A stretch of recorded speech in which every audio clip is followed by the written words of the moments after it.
नमस्कार विद्यार्थी मित्रांनो, ऑफिसर अकॅडमी या ऑनलाईन प्लॅटफॉर्मवरती सर्व विद्यार्थी मित्रांचं मी सहर्ष स्वागत करतो।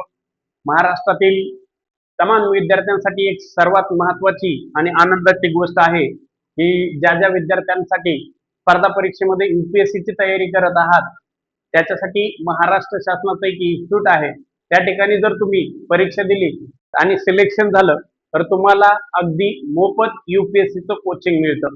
हे बऱ्याचशा विद्यार्थ्यांना माहित नाही। अनेक साऱ्या अशा संस्था आहेत, त्यामध्ये सारथी असेल, बार्टी असेल, महाज्योती असेल, ओके, टार्टी असेल, तशीच एक महाराष्ट्रातली अत्यंत महत्वाची मानली जाणारी संस्था आहे ज्याला आपण सियाक असं म्हणतो, त्याची जाहिरात आलेली आहे।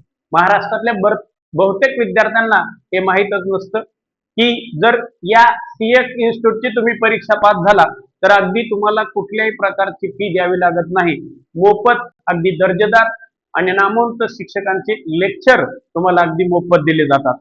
आणि याच विषयावरती आज मी तुम्हाला सविस्तर माहिती देणार आहे की कोणता विद्यार्थी याचा फॉर्म भरू शकतो, त्याचा अभ्यासक्रम कसा आहे आणि एक्झाम फॉर्म कधी फिलअप होणार आहेत, परीक्षा कधी असणार आहे, याची संपूर्ण माहिती देणार आहे।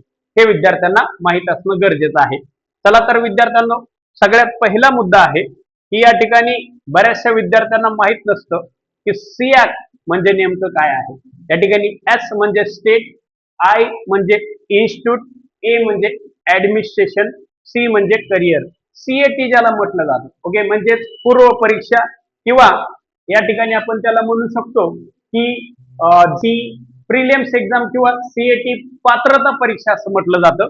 आणि 2026-27 साठी याची जाहिरात आलेली आहे। आपण पाहू शकतो यूपीएससी नागरी सेवा पूर्व परीक्षा 2027 मोफत प्रशिक्षण पूर्व परीक्षा ज्याला म्हटलं जातं। आता ही जी परीक्षा असते ऍज अ यूपीएससी लेवलला असते आणि दरवर्षी याची एक जाहिरात येते। मिनिमम दरवर्षी महाराष्ट्रातून 60 ते 80 किंवा 100 विद्यार्थी जास्तीत जास्त घेतले जातात आणि महाराष्ट्रातल्या बहुतेक विद्यार्थ्यांना हे माहीतच नसतं की जाहिरात कधी येते। ठीक आहे, तर या ठिकाणी पाहू शकतो सियाक ज्याला म्हटलं जातं, state institute administration career, okay, याची पूर्व परीक्षेची जाहिरात आलेली आहे। चला तर आपण बघूया की या जाहिरातीची संपूर्ण माहिती। ओके, या मध्ये आपण पाहू शकतो की जे ऑनलाईन ऍप्लिकेशन जे आहे या ठिकाणी आपण बघू शकतो, म्हणजे फॉर्म फिलअप साधारणतः 2 जून पासून ऑनलाईन ऍप्लिकेशन सुरू होते आणि अंतिम डेट आपण जर पाहिलं तर 2 जून ते 27 जून पर्यंत विद्यार्थी फॉर्म फिलअप करू शकतात। ओके, जास्तीत जास्त 29 जुलै पर्यंत तुम्ही ऑनलाईन ऍप्लिकेशन करू शकताय।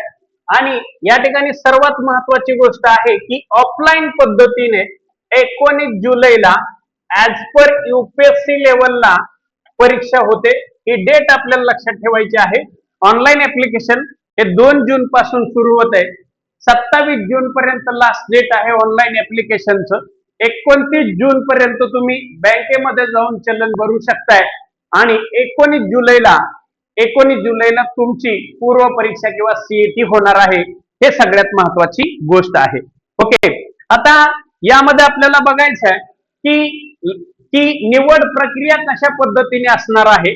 ओके, आता निवड प्रक्रियामध्ये जर आपण बघितलं तर सर्वात पहिला मुद्दा आहे की लेखी परीक्षा। ठीक आहे, या ठिकाणी एकच पेपर होतोय, यामध्ये जीएस पेपर असं म्हटलं जातं, ज्यामध्ये history, geography, polity, economics, current affairs, science हे जे जीएस चे घटक आहेत ऍज पर यूपीएससी लेवलला तुमची 100 मार्काची पूर्व परीक्षा या ठिकाणी होते।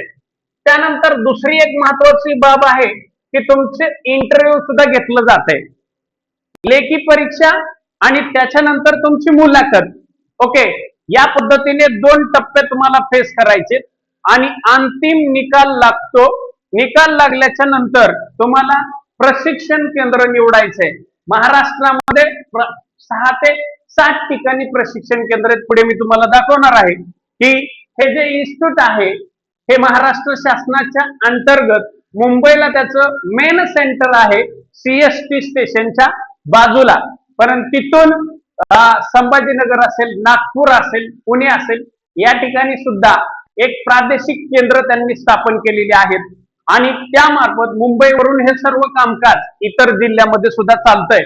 निवड झाल्याच्या नंतर तुम्हाला एक ऑप्शन दिला जातो प्रशिक्षण केंद्र निवडीचा, तो सुद्धा या ठिकाणी आपण बघणार आहोत की निकाल लागल्याच्या नंतर ते कोणकोणते प्रशिक्षण केंद्र या ठिकाणी आहेत.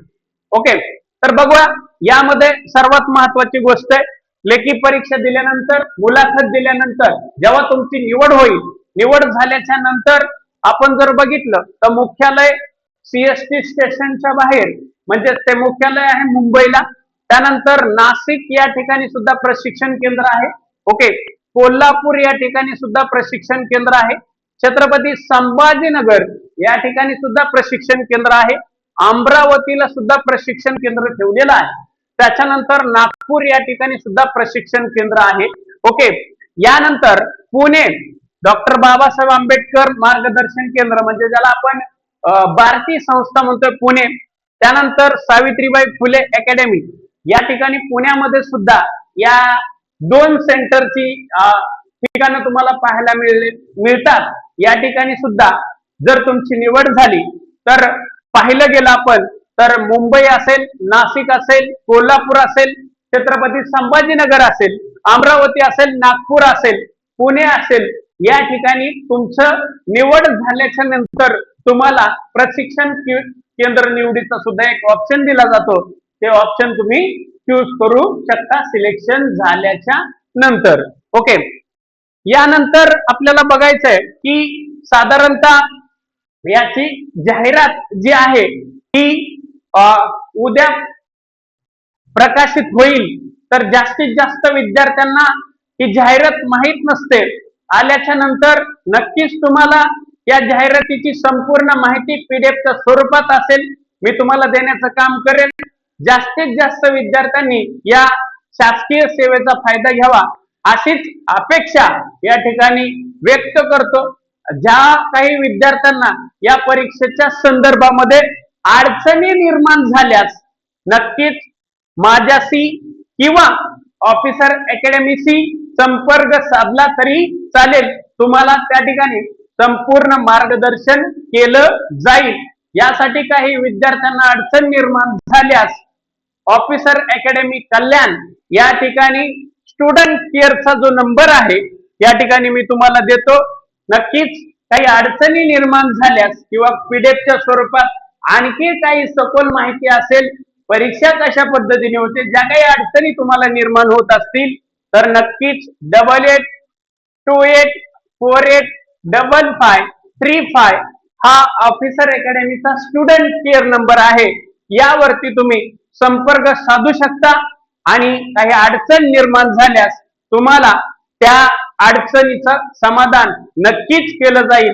असेच नवनवीन व्हिडिओ पाहण्यासाठी ऑफिसर अकॅडमीला नक्कीच फॉलो करा आणि YouTube चॅनलला सुद्धा सबस्क्राईब करायला विसरू नका. धन्यवाद. थांबतो. नवीन व्हिडिओ मध्ये आपण भेटूया.